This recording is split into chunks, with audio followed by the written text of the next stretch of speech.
Bismillah, alhamdulillah, salatu wassalamu ala rasulillah wa ala alihi wa sahbihi ajma'in. Asyhadu an la ilaha illallah wahdahu la syarika lahu wa asyhadu anna Muhammadan abduhu wa rasuluh. Kemarin terakhir ada berhaji, ikhlas ketika berhaji. Dan ada hadis yang kemarin kita bahas bahwasanya ada seorang bertanya kepada Rasulullah SAW, bagaimana dengan orang yang perang tapi mengharapkan pahala plus ujian manusia. Maka kata Rasulullah SAW, la syai'a lahu, nggak dapat apa-apa nih orang. Ketika niatnya diparok antara niat pahala dengan dunia, itu sudah tidak dapat apa-apa. Maka yang benar harus dalam beramal soleh niatnya untuk murni untuk Allah. Adapun yang nanti didapat di dunia, maka itu tidak kita niatkan, tapi diterima. Ya, diterima sebagai kabar gembira dari Allah yang Allah segerakan. Sekarang poin kelima. Kata penulis, ikhtiyarur rafiqis sholihi, memilih teman yang soleh. Ini bahkan adab secara umum, atau lebih sempit lagi adab dalam safar. Nah, di sini lebih sempit lagi adab ketika umroh dan haji, kan gitu kan? Nah, ketika umroh dan haji sebisa mungkin yang menjadi teman umroh dan haji antum adalah teman-teman yang soleh. Berarti kalau kita bisa sempitkan lagi dalam dunia kita, misalnya travel, carilah travel yang sesuai dengan sunnah. Ya, carilah misalnya yang bisa memberangkatkan antum, kemudian dia sesuai dengan sunnah, tidak banyak bid'ahnya.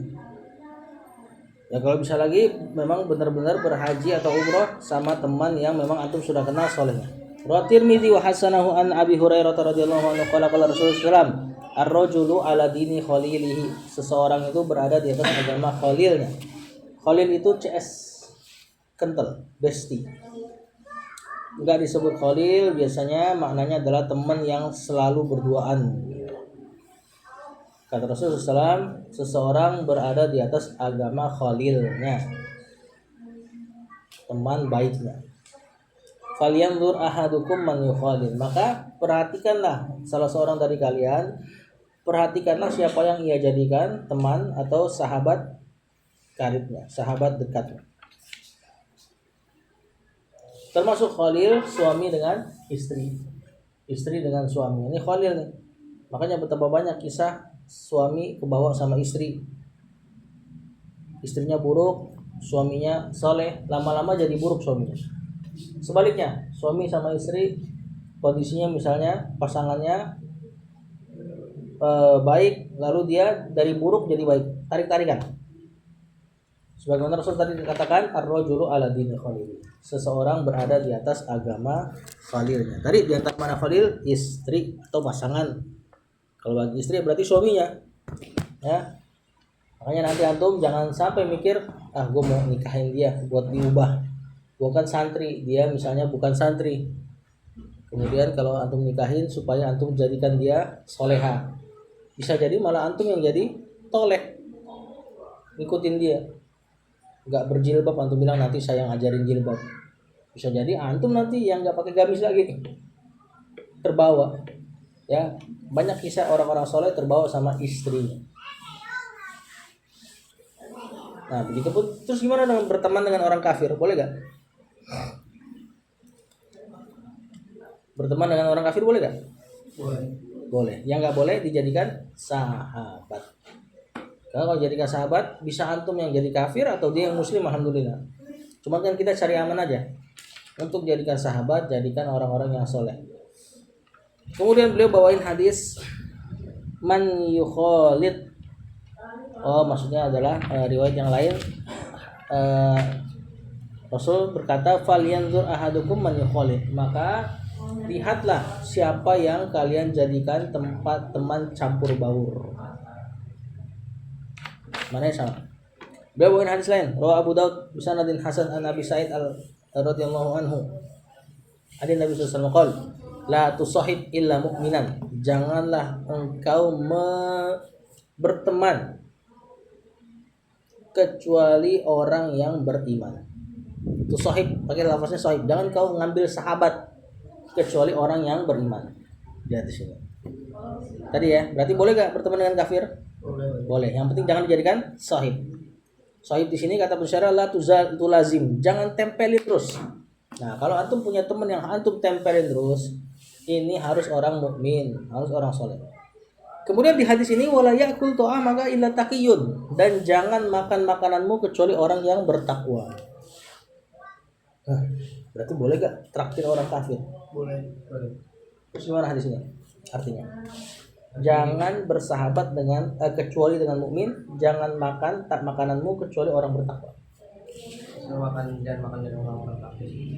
Boleh. Rasul minum madu dari hadiah orang kafir. Jangan makan makananmu kecuali orang bertakwa. Makanan antum nih. Jangan makan makanan antum kecuali orang bertakwa. Sementara dalam Islam kita tahu kalau ada tetangga kafir boleh kita kasih makan nggak? Boleh. Tapi kata Rasul jangan makan makananmu kecuali orang bertakwa. Orang kafir takwa nggak? Enggak tentunya. Nah gimana nih? Saudara-saudara, berarti nggak boleh dakwahin orang kafir dengan makanan? Boleh. Terus gimana hadis ini maknanya? Maknanya adalah dikaitkan dengan perkataan pertama. Tadi kata Rasulullah, la tusahib ila mu'minan. Jangan bercs, berbesti kecuali orang beriman. Jangan makananmu kecuali orang bertakwa. Maksudnya ini makan yang kondisinya makan bareng, satu nampan, atau temen duduk. Paham nggak? Temen duduk antum ini jangan sampai, yang mana kondisinya biasa kalau temen duduk, temen nongkrong biasanya jadi temen makan, bener gak? Atau kalau nongkrong bareng pasti di tempat nongkrongan tersebut ada makan-makan, bener? Nah kondisi kayak gini nggak boleh ada orang kafir gitu. Kenapa? Karena biasanya kalau sudah jadi temen makan-makan bareng itu pasti saling jadi CS. Nah ini yang dimaksud adalah jangan makan makananmu kecuali orang bertakwa tadi. Jangan makan makananmu di tempat antum biasa makan-makan sama besti, kecuali orang yang bertakwa saja. Tempat ngumpul, tempat kongkow, tempat muzakaro hanya boleh orang bertakwa. Adapun dakwah dengan makanan kepada orang kafir boleh. Fi sahihain an Nabi Musa radhiyallahu anhu an Nabi sallallahu alaihi wasallam inna mamathalu jalis salih. Nah, perhatikan, sesungguhnya permisalan teman yang soleh wal jalis su dan teman yang buruk kahamilil miski, seperti penjual minyak wangi, wa nafihil kiri, dan pandai besi. Rasulullah SAW menganalogikan teman yang baik seperti berteman dengan tukang minyak wangi. Teman yang buruk seperti berteman dengan pandai besi. Apakah pandai besi haram? Enggak. Ini hanya peranalogian ya, perumpamaan. Kata Rasulullah SAW, fahamilil misk, penjual minyak wangi, imma an yahziyaka, bisa jadi engkau membeli minyak wangi darinya, benar? Wa im afan, bisa jadi dia kasih hadiah ke antum, penjual minyak wangi. Wa imma an tabta'a minhu, bisa jadi antum beli minyak wangi dari dia. Wa imma an tajida minhu rihan thayyiban, atau minimal dia enggak kasih, antum nggak beli, tapi antum kecipratan wanginya. Ya, biasanya kalau habis antum dari tempat minyak wangi keluar masih ada lah wanginya dikit. Ini 3 perumpamaan untuk orang yang main sama orang soleh. Pertama, bisa jadi dia antum nggak minta kebaikan dari dia, tapi dia ngasih antum faidah, ngasih antum ilmu, ngasih antum pelajaran, ngasih antum duit jajanin misalnya. Tahu nggak? Ini perumpamaan kalau antum ke tukang minyak wangi tiba-tiba dia ngasih hadiah. Perumpamaan kedua, tadi kata Rasul bisa jadi engkau membeli darinya. Membeli berarti gimana perumpamaannya? Berarti antum minta faidah dari dia. Antum berteman dengan orang baik, kemudian antum minta sesuatu dari dia. Ajarin dong, ya, dan sebagainya. Lalu dia ngajarin. Nah ini umpama kedua. Yang ketiga, dia nggak ngasih, berarti dia nggak berbuat baik. Antum nggak beli, berarti antum nggak minta, tapi kecipratan wanginya. Ini untuk orang-orang yang berteman dengan orang baik. Orang baik itu nggak ngasih manfaat, antum juga nggak minta manfaat, cuman antum dapat omongan baik dari orang. Antum nih jalan sama ustadz setiap hari pergi sholat. Insya Allah tetangga antum akan anggap antum anak sholat. Bener gak?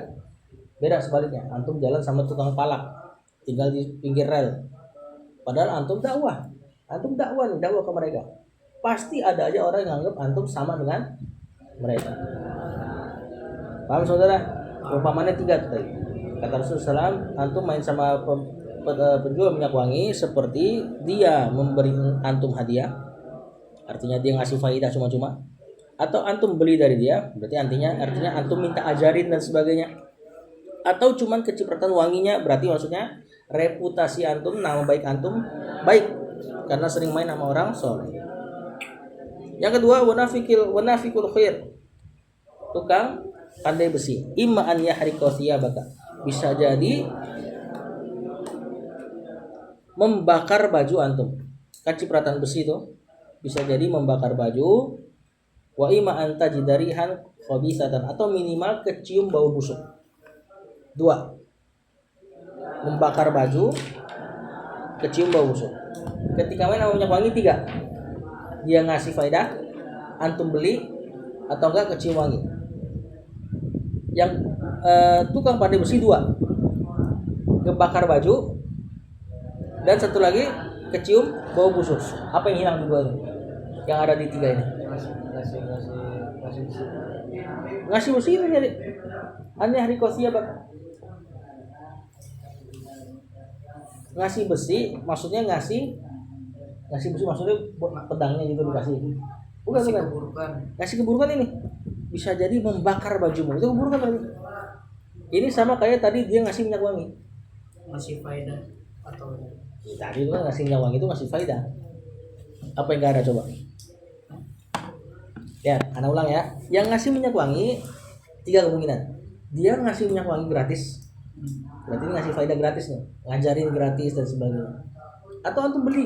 oh ngajarin keburukan. Ngajarin keburukan tadi ini. Hanya hari kosia membakar. Sabar belum selesai. Yang kedua beli. Antum beli minyak wangi dari dia. Berarti antum effort keluar duit, dia baru kasih. Ini seperti antum minta ajarin, dia baru ngajarin. Yang ketiga kecium bau, kecium wangi. Pedagang tukang besi bisa jadi apinya membakar, atau yang kedua kecium bau. Nah, apa yang hilang? Beli. Kenapa nggak ada? Karena insya Allah kalau antum punya teman buruk, antum nggak minta keburukan. Bener nggak? Misalnya antum punya teman tukang copet, antum nggak mungkin kan ajarin gue nyopet dong. Ada gak yang kayak gitu? Kecil kemungkinannya. Ada. Tapi kecil kemungkinannya. Atau ada teman misalnya tukang bunuh, bunuh gue dong, ya kan? Atau teman rampok, rampok rumah gue dong. Ada gak kayak gini? Gak ada insya Allah. Nah, berteman dengan buruk, gak ada yang antum minta, tapi kondisi cuma 2. Bisa jadi antum gak minta tapi kena. Nah ini yang ini, membakar baju antum. Antum main ke tempat dia, apinya nyiprat. Antum pernah minta gak? Cipratin gitu. Tapi otomatis. Makanya berteman dengan yang buruk, Rasulullah SAW cuma analogikan 2 hal. Kecipratan apinya, apa saya tuh? Aduh, gak ada minum di sini. Nunggu nanti ya. Di sini gak ada minum. Adanya di masjid. Berani gak kamu ke masjid? Abang, aku nemu kayak yang satu. Iya. Ya. Nah, perhatikan di sini. Bisa gak seseorang, misalnya antum santri, lalu antum mengatakan kepada orang tua, misalnya orang tua antum nasihatin, Mer, jangan main sama anak tanah tinggi. Anak tanah tinggi kalau nggak ngerokok ngobat. Pernah nggak orang tua antum ngomong gitu? Pernah kan? Nanti seperti Rumahnya di tanah tinggi tadi. oh bukan tanah tinggi gimana? Tapi rumahnya di tanah tinggi. Ya itu pas berarti. Ya misalnya ngomong kayak gitu nih, antum ngomong begini, tapi kan Umer santri bi, nggak kencing ya? Kencing ya? Enggak, Ini bahasa apa? basah kena air. Air apa nih? Kencing ya kak? Enggak, Kok bau besi? dia kencing. Iya dia kencing namanya, jangan disimpan mah. Kenapa udah bilang? Kencing di mana dia? Di luar. Begini dibuka celananya. Apa ngompol? Ngompol. Abang kan udah bilang tadi kalau mau kencing bilang sana cuci di situ air, bukan di situ ada air. Nggak mau nanti basah.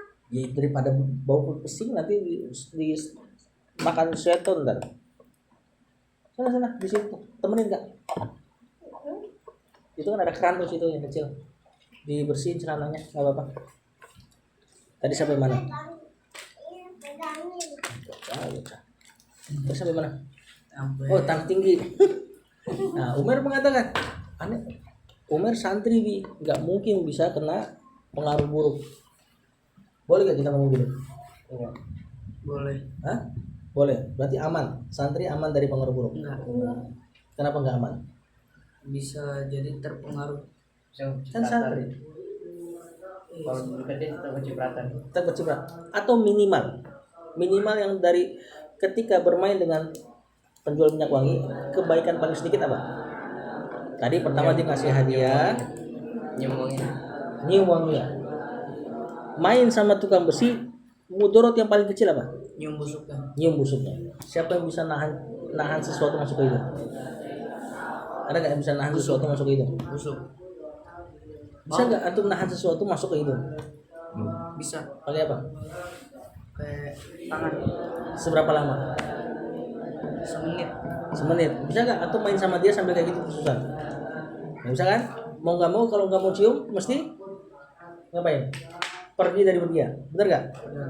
Inilah makanya Rasulullah SAW umpamakan pakai aroma. Ada nggak misalnya santri main ke sini, lalu dia mengatakan, tapi aku santri mah, hidungku nggak bakal bisa masuk aroma bau, bisa nggak? Nggak mungkin kan? Makanya Rasul pakai umpama aroma untuk ngasih tahu siapa aja pasti kena pengaruh baik atau buruk temennya. Mau santri, mau dokter kayak, mau presiden kayak, mau siapa lagi? Ustadz, mufti, qadhi, hakim, S1, S2, S3, dokter, profesor. Kalau punya teman baik, dia pasti kena pengaruh wangi minimal. Paham nggak? Kalau dia punya teman buruk, dia pasti minimal dapat mudarat bau busuk. Paham? Ini kalau bukan Nabi nggak mungkin yang bisa ngomong kayak gitu bahasanya. Ya, saking indahnya hadis Nabi SAW. Main di luar aja sana deh, main di luar. Setengah jam lagi, main di luar, nanti basah. Sana main di luar, nanti apa setengah jam lagi pulang. Sebentar lagi nih. Yang keenam, kitabatul wasiyah. Oh iya, ketika mau umroh dan haji menulis wasiat karena pergi jauh. Babi saya Abdullah bin Umar radhiyallahu anhu anna Rasulullah SAW Rasul berkata, "Mahak kumri'in muslimin." Tidak boleh seorang muslim lahu syai'un yusifihi, yang dia memiliki wasiat yang ingin dituliskan, yabitu lailataini, kemudian dia tidur 2 malam, illa wasiyatuhu maktubatun indahu, kecuali wasiatnya sudah harus tertulis. Bahasa simpelnya gini, kata Rasulullah SAW, nggak boleh seseorang kalau dia pengen wasiatin sesuatu, lalu dia nggak tulis tuh wasiat, kemudian dia berani-beraninya tidur. Padahal bisa jadi habis tidur nggak bangun lagi. Maksudnya adalah ditekankan untuk kita yang pengen punya wasiat, ditulis wasiat. Wasiat itu apa wasiat? Tahu nggak wasiat? Peninggalan. Hah? Pesan-pesan terakhir. Nah, pesan-pesan setelah wafat lah gitulah. Ya. Maka orang yang punya pesan-pesan setelah wafat, dia harus tulis wasiatnya. Nggak boleh tidur 2 malam. Maksudnya kalau tidur 2 malam ini, berani-beraninya antum punya wasiat nggak ditulis, lalu tidur 2 malam kata Rasulullah SAW. Padahal tidur itu punya kemungkinan mati gak? Ya kan? Nah, apalagi haji dan umroh, punya kemungkinan mati gak? Punya, karena pergi jauh naik pesawat dan sebagainya. Ya. Yang ketujuh, ta'allumu fiqhil haji, belajar fikih haji. Ya tentu ini dipahami ya, setiap kita mau beramal harus dipelajari bagaimana caranya. Wa Imam Ahmad bisanadin Hasan an Zirr bin Hubais qala ataitu Safwan bin Ayyas bin Asal al-Muradi faqala ma ja'a bika. Ada seseorang bernama Riz bin Hubais berkata, aku mendatangi Safwan bin Asal. Lalu dikatakan, kenapa kamu datang? Qala faqultu ji'tu atlubu ilma kok. Aku datang buat nuntut ilmu. Qala fa inni sami'tu Rasulullah sallallahu alaihi wasallam. Kata si yang didatengin ini, aku mendengar Rasul mengatakan, ma min kharijin yakhruju min baitin fi talabil ilmi illa wada'at lahul malaikatu ajnihataha. Nih, perhatikan. Tidak ada seseorang pun yang keluar dari rumah dalam rangka menuntut ilmu kecuali malaikat meletakkan sayap-sayapnya di bawah. Ini kata para ulama, dia ngepakin sayap, sebagian ulama mengatakan dia taruh sayapnya untuk diinjek sama penuntut ilmu. Tapi ini perkara gaib. Ya, kalau Rasul yang ngomong kita masih percaya, cuman nggak bisa lihat. Malaikat entah dia ngeletakin cuma ngerendahin doang, seperti kayak mau hormat, atau mana kedua dia ngasih sayapnya untuk diinjek. Ridon bima yasnau, karena ridho terhadap apa yang para penuntut ilmu lakukan. Ini orang yang belajar dapat ini nih.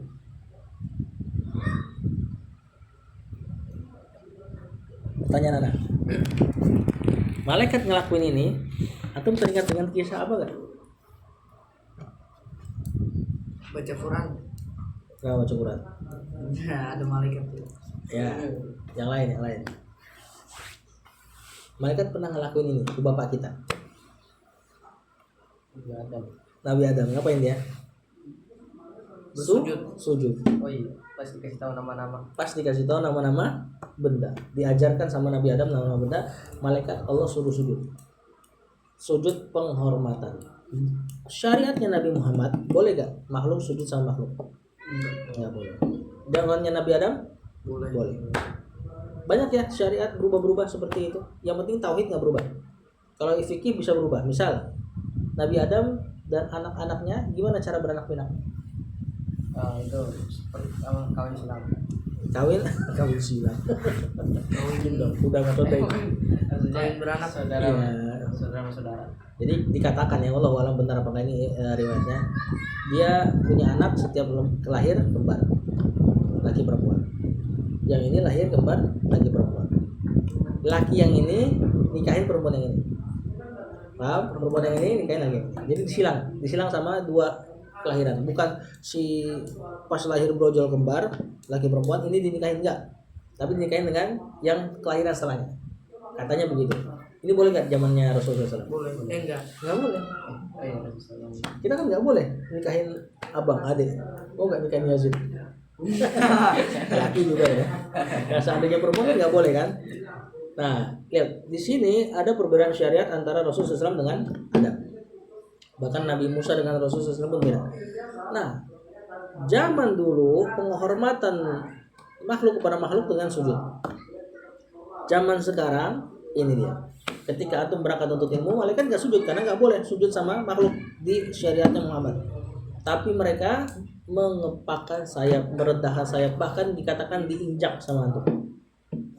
Makanya dulu Imam Ahmad sering dicengin sama orang-orang yang sesat. Jadi orang-orang sesat, orang Mu'tazilah kalau nggak salah, dia nggak percaya hadis ini. Jadi kalau Imam Ahmad belajar nuntut ilmu, dikatain, "Woi Ahmad, hati-hati, keinjek sayapnya malaikat," gitu. Ya, padahal memang diinjak. Ya, kalau di antara maknanya gitu.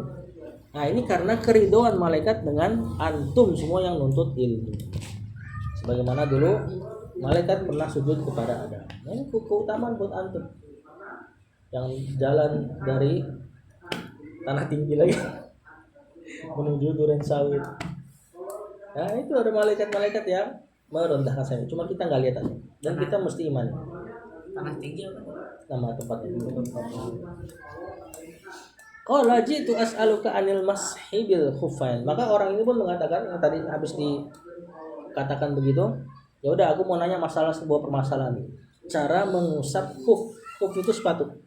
Sepatu yang nutup mata kaki dari bawah ke atas. Ya, ini cara wudunya beda nanti. Nah, kita baca dulu hadisnya. Qala na'am, oke. Laqad kuntu fil jaisi alladziina ba'athahum Rasulullah sallallahu. Aku pernah dalam satu pasukan yang Rasul mengutus pasukan tersebut. Fa amaruna an namsaha ala khuffaini Dan Rasul menyuruh kita wudu dengan cara ngusap sepatu.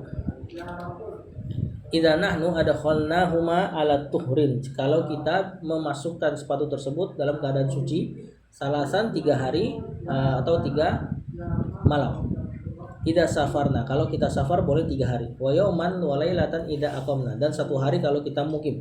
Wala nakhla'ahuma illa min janabatin, dan enggak perlu dicopot sepatu tersebut kecuali janabah. Baik. Ini masalah mengusap sepatu. Pernah dengar cara wudu dengan mengusap sepatu? Antum tahunya kalau sepatu wudu Tayamum. tayamum. Ini pakai air gitu. Kalau wudu yang mana yang diusap? Kaki. Usap tuh airnya kecil, airnya dikit. Kepala. Kepala doang kan? Kepala sama telinga sekaligus kan? Yang lain dibasuh. Kalau antum pakai kaos kaki yang tebal, kaos kakinya nutupin mata kaki, antum boleh ngusap kaos kaki tersebut nggak usah dilepas pas wudu.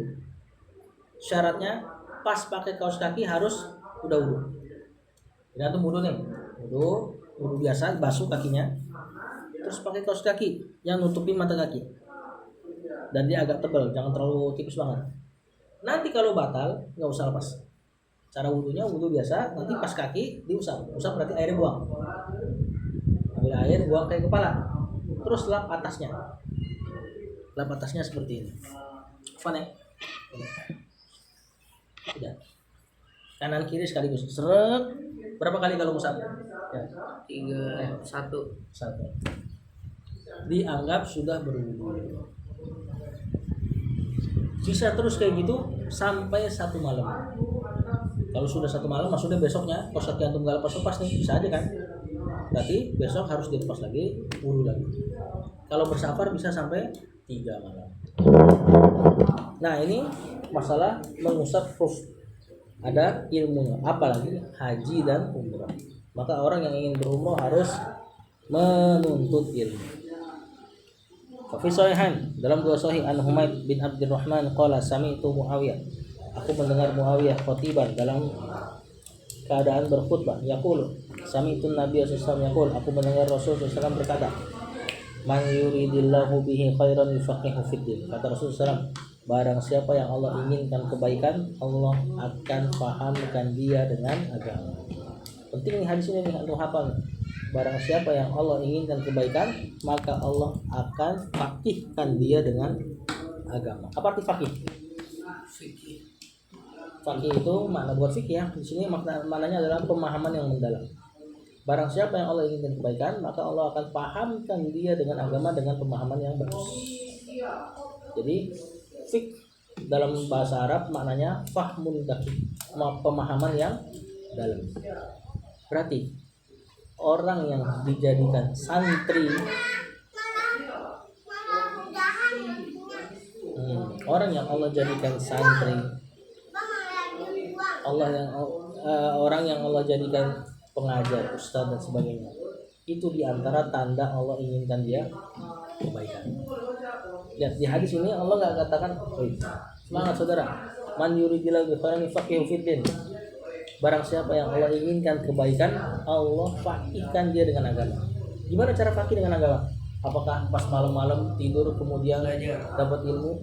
Belajar. Tentu dengan belajar. Berarti barang siapa yang belajar, itu lagi Allah inginkan kebaikan.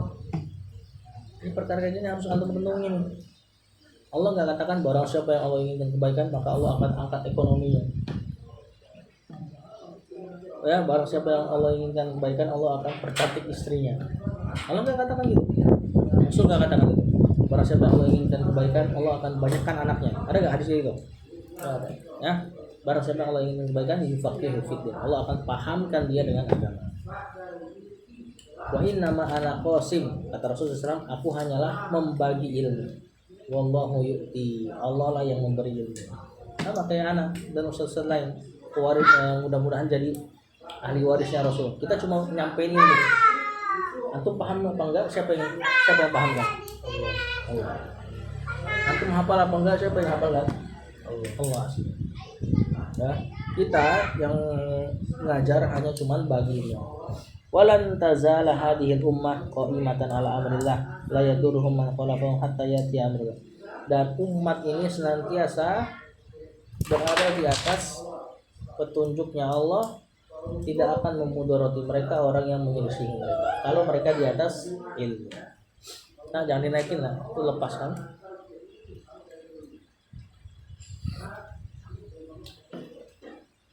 Makanya semangat saudara. Untuk ilmu semangat. Di antara kita mungkin nggak ada orang kaya. Ada orang kaya di sini? Yang mungkin kalau mau apa aja tinggal beli. Antum seperti itu?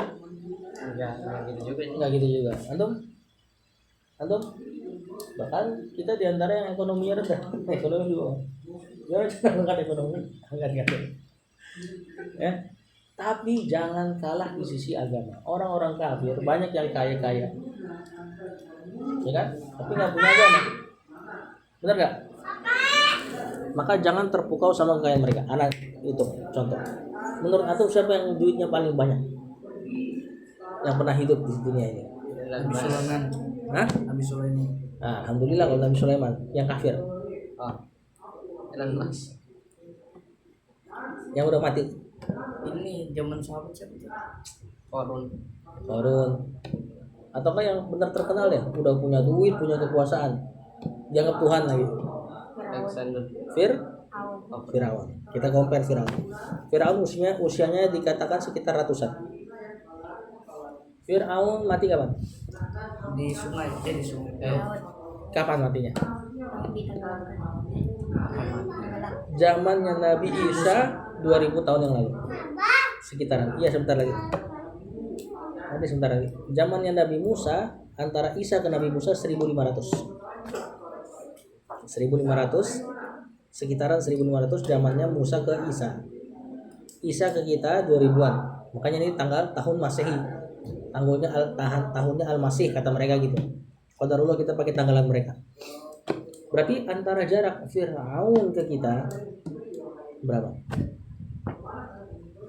3.500 tahun. 3.500 tahun. Kira-kira selama 3.500 tahun dia lagi ngapain? Berak kok bisa keluar dari kepala antum. Coba tanya antum. 3.500 tahun apa yang dia rasain sekarang? Biasa. Oh, aja neraka siksa. Jangan tempel abah kak, dek. Ada yang ngompol nih. Nanti abahnya kena najis. Abah buat sholat nanti. Tersiksa. Nah, berapa? Di mana tersiksanya? Neraka. Enggak. Akhirat. Dunia. Alam kubur. Di alam kubur, alam barzakh. Belum ada yang di neraka sekarang. 3.500. Sampai kapan? Sampai kiamat. Sampai kiamat. Kita tahu kiamat kapan? Enggak tahu. Nggak tahu. Nanti setelah kiamat berapa tahun lagi nunggu di padang mahsyar? 50. Adik, jangan ini. Ada najisnya. Kamu sih ngompol. Padang mahsyar berapa? 50.000 tahun. Habis 50.000 tahun nanti entah berapa tahun lagi dan sebagainya baru nanti masuk neraka. Karena tanya sama tuh, Firaun tadi usianya berapa? 3.500. Usianya? Tahu sih. Dia hidupnya ngerasain Ratusan. nikmat. Hanya ratusan. Yang dia sekarang rasain 3.500 tahun disabetin sama malaikat. Antum nih, misalnya nih antum nih nggak mau soleh, gue nggak mau berislam, mau ikut orang kafir aja biar jadi kaya. Ada jaminan kaya nggak? Ada. Hah? Ada. Ya mungkin ada jaminan kaya, tapi ada juga orang kafir yang miskin. Ada. Orang kafir yang kaya dapat gak dia nikmat senikmat Firaun? Enggak kan? Firaun mungkin bisa aja di istrinya banyak, selirnya banyak, duitnya banyak, dianggap Tuhan. Orang kafir hari ini kalau dia bangkang, ada yang anggap dia Tuhan nggak? Nggak ada. Makanya jangan sampai antum sudah nggak soleh, nggak menuntut ilmu, sebagaimana tadi Allah katakan man yuridillahu bihi khairan yufaqihu fiddin, dipahamkan agama. Antum nggak paham, jangan sampai antum nggak paham agama, kaya juga nggak sekaya Firaun, miskin lagi, udah miskin nggak paham agama. Kasihan. Antum lihat orang-orang pinggiran, nggak sholat, nyariin barang bekas, nggak sholat ya. Seandainya di sholat penting. Jangan sampai udah miskin nggak soleh. Sedangkan Firaun aja nikmatnya nggak dia dapeti lagi hari ini. Alhamdulillah. Bahkan Firaun di hidupnya enak kan dia. Enak. Secara zahir enak kan? Secara batin dia nggak enak. Apa buktinya? Firaun ketika dengar akan ada anak Bani Israel laki-lakinya yang nanti meruntuhkan kerajaannya, dia dengar dari dukun. Terus dia langsung bikin keputusan, pokoknya semua anak Bani Israel yang laki-laki, kalau ada bayi lahir laki-laki, sembelihin semua. Dia bikin keputusan kayak gini. Atau bayangin, ada gak orang yang punya keputusan kayak gini sekarang nih? Seandainya ada orang punya keputusan kayak gini, ini orang stres gak? Stres banget. Pasti ketika dia dengar, wah ada orang yang akan meruntuhkan kerajaan gua nih dari Bani Israel, pasti nggak bisa tidur tuh dia. Makanya saking stresnya dia sampai punya keputusan anak laki-laki, setiap anak laki-laki lahir sembelih. Antum tega gak? Sejahat-jahatnya orangnya orang hari ini tega gak kayak gitu? Ada anak laki-laki sebelah, anak laki-laki sebelah. Dia bisa punya kesimpulan kayak gitu pasti gara-gara saking stresnya dengar dengar ramalan tersebut. Walaupun tadi ya ramalan tersebut benar, bukan berarti kita boleh ikuti ramalan. Ini kan akhirnya Nabi Musa yang meruntuhkan kerajaannya. Kenapa nggak dibunuh? Nabi Musa selamat. Di taruh kayak keranjang itu terus di sungai. Iya, jadi nah ceritanya Nabi Musa pas lahir, pas hamil ibunya perutnya nggak besar, jadi nggak ketahuan. Nah setiap yang perutnya besar ditungguin sama prajurit Firaun. Kalau perempuan dibiarin hidup, kalau laki-laki disembelih. Atau tahu tujuan perempuan biarin hidup apa? Iya. Biar nanti besar dijadikan budak seks. Jadi jahat juga. Ke perempuan jahat, ke laki-laki jahat. Kalau laki-laki benar-benar langsung dibunuh. Nah Musa perutnya nggak besar, ibunya akhirnya pas lahiran nggak ada yang nungguin prajurit. Allah kasih ilham kepada ibunya Nabi Musa, taruh Nabi Musa di keranjang, dijalanin di sungai.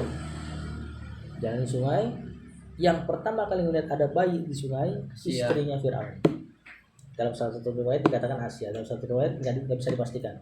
Istrinya Firaun. Allah masukin kecintaan ke hatinya istrinya Firaun pas ngeliat itu bayi.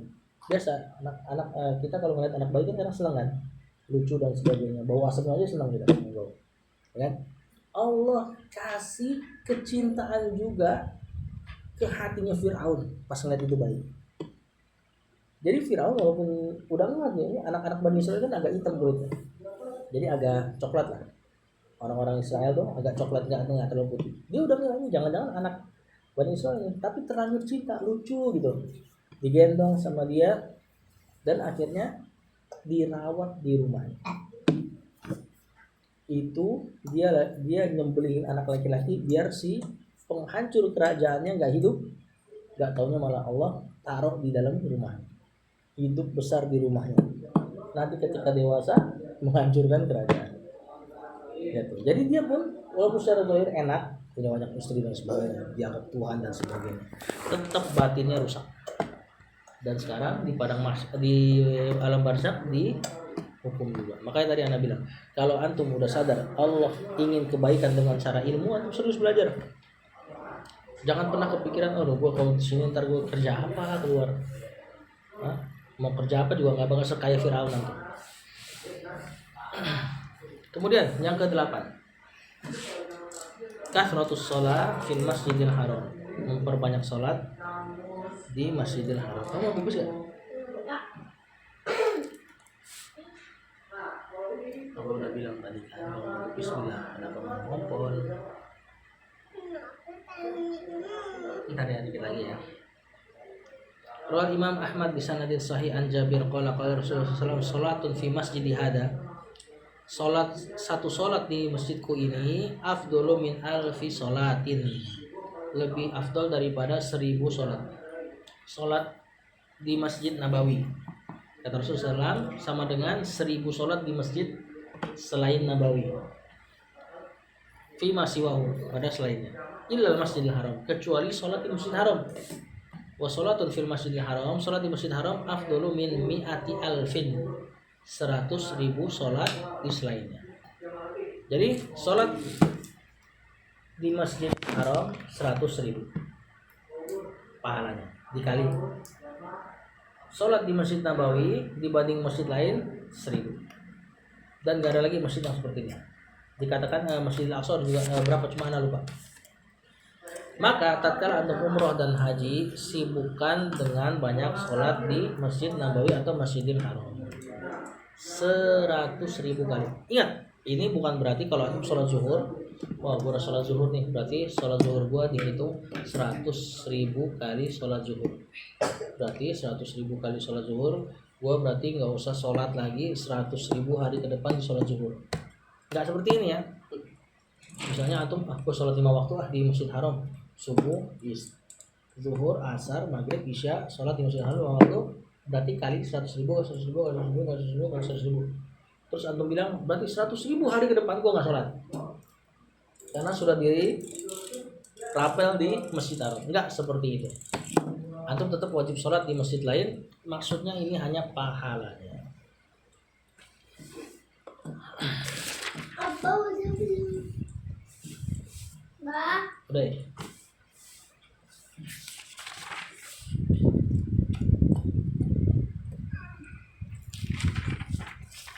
Udah lah. Ini anak-anak gue pesin nih. Terus selalu